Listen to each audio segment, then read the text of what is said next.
जब आप keyword research कर लेते हैं, उसको असाइन कर लेते हैं, जो तीसरा स्टेप है वो है उसकी ऑप्टिमाइजेशन।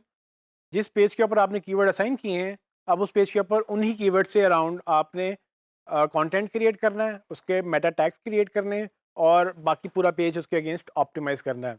तो कीवर्ड रिसर्च का कोई फ़ायदा नहीं होगा अगर आप उसको यूज़ नहीं करेंगे। तो गूगल भी ये खुद कहता है कि आप कीवर्ड रिसर्च जो है वो कीवर्ड्स डालें जो लोग आपकी पॉसिबली गूगल पे सर्च करेंगे। क्योंकि जब आप वो कीवर्ड जो गूगल पे सर्च होते हैं, वो अपने पेजेस पे लिखेंगे, इसमें टाइटल, डिस्क्रिप्शन और कंटेंट या कीवर्ड डेंसिटी सारी चीज़ें जो ऑन पेज में मैंने पढ़ाई हैं आपको, उस सब में जब आप वो ऑप्टिमाइज़ करेंगे, गूगल को लगेगा कि ये पेज एक बेहतरीन पेज है उस कीवर्ड के अगेंस्ट जो कि लोग सर्च कर रहे हैं।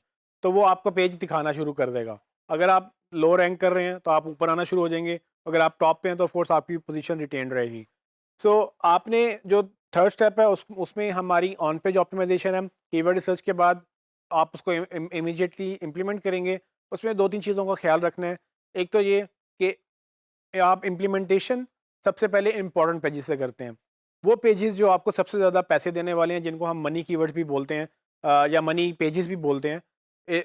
इस टर्म का मतलब सिंपल ये है कि ऐसे पेजेस जो आपको पैसे जनरेट करते हैं। और आपने देखा होगा कि आपको अबाउट या कॉन्टैक्ट के पेज से पैसे जनरेट नहीं होते, आपको पैसे जनरेट होते हैं प्रोडक्ट या सर्विसेज के पेज से, क्योंकि ये वो चीज़ें हैं जो लोग बाय करते हैं। तो ये एग्जैक्टली लोगों की इंटरेस्ट में चीज़ें होती हैं, ये इस चीज़ के लोग आपको पैसे देते हैं। सो होम पेज पे भी अगर आ जाए तो बेसिकली आपकी प्रोडक्ट जाके देखेंगे, प्रोडक्ट पसंद आएगी, सर्विस पसंद आएगी, तो आपको बाय करेंगे।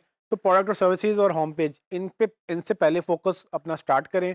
जब इन पेजेस को आप ऑप्टिमाइज़ कर लें, उसके बाद आप दूसरे पेजेस पे जाएँ और फिर बाद में जितना भी कंटेंट आप क्रिएट करेंगे, वो अल्टीमेटली आपकी मेन सर्विसेज को सपोर्ट करने के लिए होगा। तो फॉर एग्जांपल अगर आप 10 सर्विसेज बेचते हैं, 10 सर्विसेज के आप 10 पेजेस बनाएँगे और वो सारी 10 सर्विसेज का एक मेन पेज बना हुआ होगा जो सर्विसेज का पेज होगा।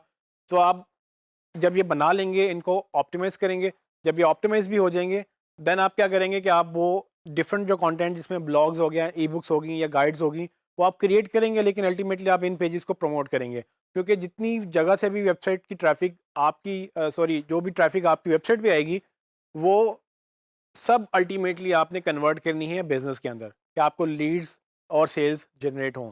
अगर क्लाइंट को पैसे नहीं मिलेंगे, अगर आपको पैसे नहीं मिलेंगे, तो आप बिज़नेस सस्टेन नहीं कर सकेंगे।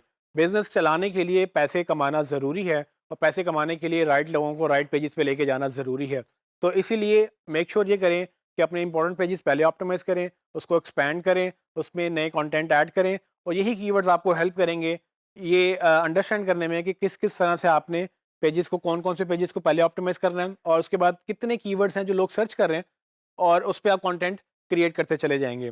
तो ऑन पेज ऑप्टिमाइज़ेशन में सिर्फ़ टाइटल्स, डिस्क्रिप्शन और जो जो पेज के ऊपर चीज़ें हैं वो नहीं फॉल करेंगी। ऑन पेज में आपकी साइट लेवल चीज़ें भी फॉल करेंगी। जिस तरह से एसएसएल इंस्टॉल करना है, स्पीड ऑप्टिमाइज़ करनी है, जो टेक्निकल फैक्टर से, स्ट्रक्चर के फैक्टर से, वो चीज़ें भी आप इसी स्टेप में काउंट कर सकते हैं।